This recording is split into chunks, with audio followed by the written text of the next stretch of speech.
Legion, Azrael here, like always, and we got something kind of cool. I actually did not notice this. Honestly, I completely spaced this out. So if you've seen Rogue One, you notice that Forrest Whitaker's character's name was Saw Gerrera. Well, that's actually kind of funny since Saw Gerrera was actually in Star Wars The Clone Wars, the animated series. I did not know that. I completely forgot the name Saw Gerrera, which is kind of cool, but it's kind of crazy to see how he went kind of nuts. It's kind of cool that Disney implemented a character that was maybe not fundamental, but they decided to use it. It was originally a George Lucas thing, which is kind of cool to see that. And I think everybody kind of thought that maybe there was bad blood between Lucas and Disney, but I don't think so. I think Lucas kind of came out and said that they said that they just didn't want to use any of his crap, pretty much. They didn't want any of his stories, whatever. Which is kind of a lie, because they kind of took his story and they just kind of revamped it a different way, which I think for Star Wars fans is kind of better, since the writing got kind of shitty in episode 1, 2, and 3, or at least the movie production versions were. The books were okay. Actually, if you watch episode, or listen, or read audiobook, if you listen or read episode 3, it's actually a pretty good book. I kind of liked it. Very much, a lot more detail. So anyways, with that, let's just get into it. Check it out. See what it's all about. Let's see Saw Gerrera in Star Wars Rebels. I can't wait. Let's go. Jedi, open fire. I haven't heard that in a long time. And Rex is back, dude. Oh, it's so good. And Saw Gerrera. We've been outflanked. There he is. Oh shit, bro! Gerrera is maybe the original rebel. He is the first one in a long line of people that got trained by Jedi to fight for themselves to save their planets during the Clone Wars. He's the beginning of what would eventually become the Rebel Alliance. One of the points of the story takes place in Rogue One, yeah. Feel connected and legitimate. We wanted to create a connection between Rebels and Rogue One that was on the heels of the movie coming out, and it just That's ended cool. up making a lot of sense that Saw would be kind of our connective tissue. Because Rebels in the timeline is before Rogue Don't One. do that to him. There's so much time there that you don't get to know. Don't give him that Kind of Whitaker build eye. up, and since I did Saw when he was young, I can help create that time period in between. There's the myth and there's the man, and sometimes his methods are extreme. He's just someone that doesn't believe. Still has both his legs, it looks like. Time. Maybe we'll see him lose it Time for in Rogue negotiating is gone. Rebels. The Empire is ready to wipe them all out, and that they're developing the means to do so. He doesn't have a name for it, but he is talking about the Death Star. Yes. Good to see you alive, my old friend. Oh yeah, that's right. So, you're Jedi. We do our best. Never thought I'd meet another Jedi. Much less two. One of the things that happens sometimes is we get some of the actors from the films to come in and portray their characters. And Forrest Whitaker came in and played Saw Gerrera on Star Wars Rebels, which was absolutely tremendous. Forrest did a great job at capturing Saw in a way that he is both. I didn't like him in the movie mad, at first a when bit I heard about it, crazed, a bit afraid, but when I saw the movie, but I was also a like, bit he was good. sympathetic.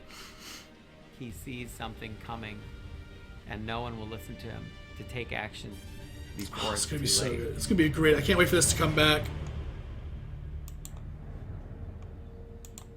I can't wait for this series to come back. Star Wars Rebels, although did have a kiddie kind of start to it and has some undertones like that, it's still pretty good. You can't really portray the dark side, I don't think, the right way with a kid-friendly show. I just don't think so.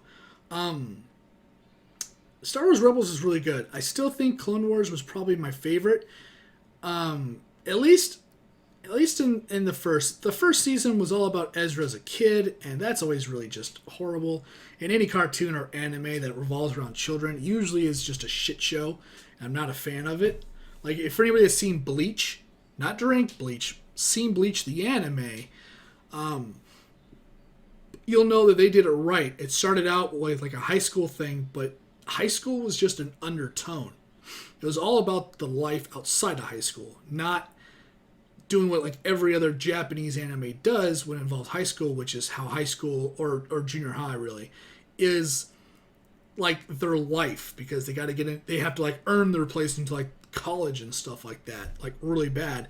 So in this, it was all about the main. You know, in Bleach, it was all about him saying "F the the real world. I gotta save like every world." And I take that kind of comparison from Bleach, where they made it about the character and his journey, not just in the real world, but the spirit world. And I take that kind of writing into any other show that I watch that has kids in it. Are they going to do what Bleach did? Are they going to say school is an element, but we're not going to make it our priority? Or are we going to have, super kid friendly, this is what kids go through, bull? And the way they did it was Ezra was a kid, but more of an orphan that didn't go to school. And so they embodied the kid in a different way, which was okay. It was okay for a first-time watch. Like DC Young Justice, I'll never watch the first season of Young Justice again. It was just too kid-friendly. Second season, not so much.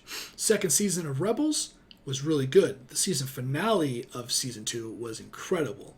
And so Season 3 is very much taking place now as a young man. Teenager, but he's a rebel, so he has to be a young man. And I think if you look at Star Wars Rebels as a whole, I think they did a great job of developing the character over time and expedient. He was kind of a child. He was a brat in the first season. He was a going through puberty kind of kid in the second season, kind of like, why not me? I could do it. I could, not needing to prove himself. Season 3 here, still kind of a brat, but more like entitled, I guess, because he's a Jedi. He thinks he can do it all, which is like a 16 to maybe 19-year-old thinks he can do, and then a 20-year-old thinking he's on top of the world, all kinds of stuff. So I think they did the character good, and I'm kind of glad that the cartoon is having some connection to Rogue One. I'm glad Rogue One slipped in the ghost in that 1/10 of a second scene, which was kind of cool, or what we believe to be Ghost. And I think overall the show is worth a watch. So if you haven't seen it, go check it out. If you have, keep watching. With that being said, I'm going to get out of here, guys. Thanks for watching. Thanks for hanging out. If you like the video, like the content, you can always like, subscribe, or share. Remember, it's completely up to you. I do appreciate it, though. And if you want to leave a comment or discuss anything we've talked about on this video, on this channel in general, like I said, leave the comment down below. Love to see those. And I'm going to get out of here, guys. Thanks for watching again. Once again, my name is Azrael. And hope you guys are having a safe and fantastic holiday season. Later.